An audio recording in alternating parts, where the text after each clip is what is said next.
Beautiful. Please, your glasses feel really long. Okay.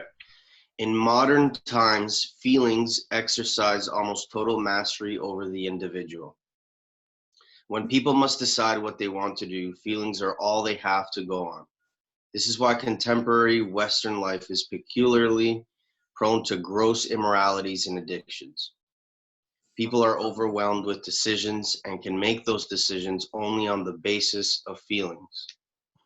As a result, people cannot distinguish between their feelings and their will, and they confuse feelings with reasons. They lack self-control, which is the steady capacity to direct yourself to accomplish what you have chosen or decided to do and be, even though you don't feel like it. Without self-control, people drift through the days and years using addictive behavior to endure.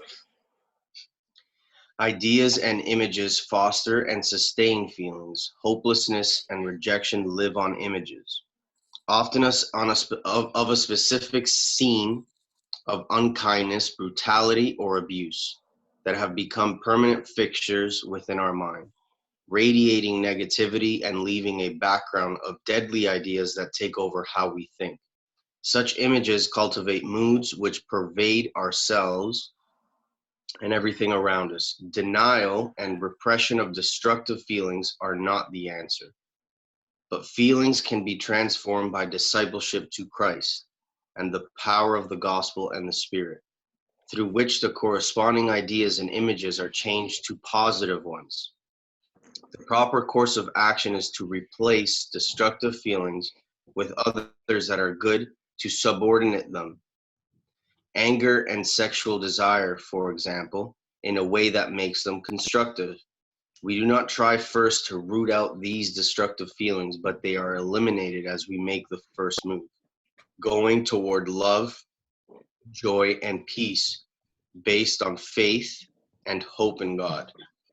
Then we experience feelings and moods associated with confidence, being acceptable, belonging, purposefulness, love, hope, joy, and peace.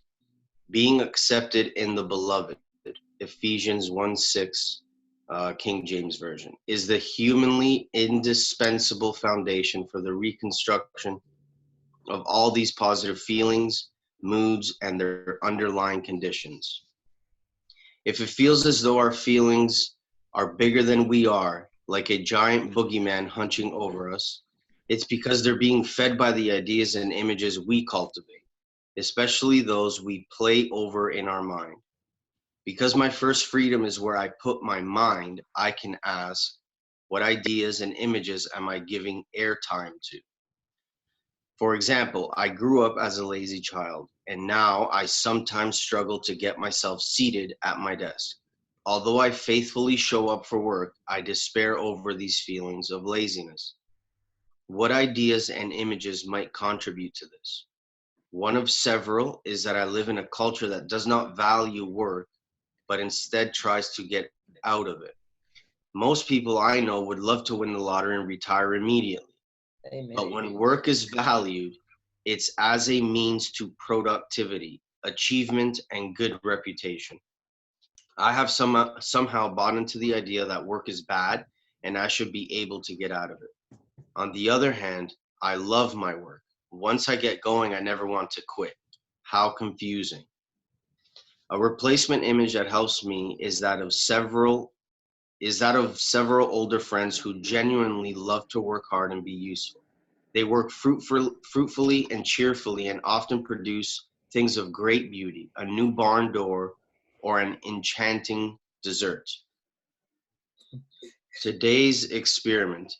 Consider a feeling that plagues you, one you wish you didn't have. Set aside a time to ponder this before God, perhaps writing about it in a journal. Ask God to reveal to you the ideas and images you have, perhaps unknowingly, chosen to maintain. Sit quietly and ask God what feelings might replace these. Perhaps love, joy, peace, confidence, or hope. Finally, consider what ideas and images would foster that replacement feeling.